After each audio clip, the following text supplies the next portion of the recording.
Claire Appleyard here from KZN Diamonds, and I want to do another quick Grumpy Geologist episode, touching on something that happened in South Africa a couple of weeks back with regards to diamonds. And if you're in South Africa and you've been paying any attention to the news whatsoever, you would have heard about the mad scrabble for diamonds in KZN, the KZN Diamond Rush. For those of you who are not in South Africa, KZN is one of our provinces. It stands for KwaZulu Natal. And probably about 3 weeks ago, I think it was, a local herdsman came across some white crystals in a field and told somebody who told somebody, and they figured out that these white crystals that this herdsman had picked up were diamonds. And it created a massive diamond rush towards this area in Ladysmith, towards Ladysmith in the KZN province. And straight off the bat, somebody sent it to me and went, what are the chances of these being actually diamonds? And my immediate thought straight away was 100% not a chance they were diamonds. And if you asked any other geologist in South Africa, they would have told you exactly the same thing. There is no way, like virtually no chance whatsoever, that these could have been diamonds. And you're probably going, why? Like, how do you know straight off the bat that this was not a diamond field? And from my geological perspective, from what I could see, there's two key reasons. And I wanted to just give you a little bit of insight into these. The first is the geology. The second is the crystallography, or the crystal shape of the gemstones that were found. So if you look at where diamonds are found in the world, yes, South Africa has a huge diamond history. We have some of the biggest diamonds in the world. The Cullinan diamond came out of here. Kimberley is well known for its diamond resources. The west coast of South Africa going up into Namibia is well known for its diamond resources. But when you look at the geology of where diamonds are found in the world, they're found in very particular areas. And those areas are what's known as cratons. And a craton, geologically, is one of the oldest parts of the Earth's crust that you can find.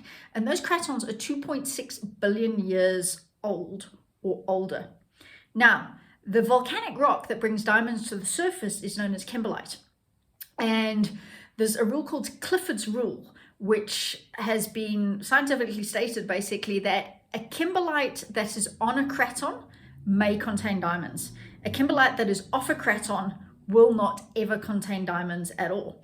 Now, if you look at the area in KZN where the so-called diamond rush started, it's not anywhere near a craton. It is off the edge of the Karp Vol craton, which means that geologically, there is virtually no chance that those would be diamonds. It would have to be a seriously big anomaly for those to have been diamonds from a geological perspective. The geology is just not right for the area. The rocks are too young. The rocks are not the right type. There's no kimberlites in that area. So straight off the bat, geologically, you can almost eliminate it. Secondly, if you had to look at the photos that people were posting on social media, Twitter was ablaze with people posting photos of these crystals. And again, if you know what a rough diamond looks like, there was no way in hell that these stones were diamonds. You could tell straight away that those crystals that were being collected were actually quartz, not diamonds. So diamonds grow in two primary growth shapes. The actual natural form of a diamond crystal is either an octahedra or a cube. There's a couple of other shapes called dodecahedra that come along, but those happen with resorption, which is more of a chemical absorption process in the mantle. But the actual rough crystal shape of a diamond as it grows in the earth is a cube or an octahedra. Quartz, however, grows as a hexagonal crystal shape. And this is an example of a quartz crystal here. And you can see if you look down what we call the z-axis of this crystal, it's got 6 sides to it. So it's actually what you call a hexagon. And it's got a very particular crystal shape to it. It's got very flat sides. It's got a pointed top. They very often occur together in clusters. So you might see things like this, a cluster of quartz crystals together.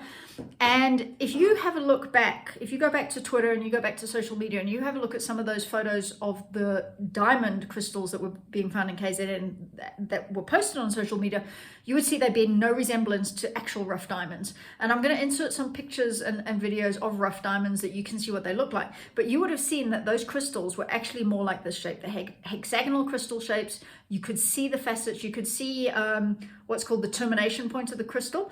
Sometimes you'll get what's called a doubly terminated crystal, where you'll have that point at this side and this side of the quartz crystal, and that's called a double termination crystal. But it's a very particular shape to quartz. So if you combine the geology of the area being completely incorrect and the crystal shape of what was being found compared to the known crystal shape of diamonds, you could have said straight away that there was no way in hell that those were diamonds. And it's interesting that it took the South African government a week to send down scientists to figure this out, because from a geological perspective, we were all sitting here going, no, they're not diamonds. Somebody needs to tell these people that unfortunately they're not going to get the fame and fortune they're looking for. So it was an interesting scenario. That ship has now sailed, and South African news is onto another story altogether. But just from a geological perspective, I wanted to share with you how we as scientists could pretty much tell straight away why those weren't diamonds. So if you're looking for diamonds, very particular parts of the world that you find them in, and very particular crystal structures. And those crystals look nothing like quartz crystals. Hope this was helpful. Hope it was interesting. See you guys on the next episode of The Grumpy Geologist. Thank you.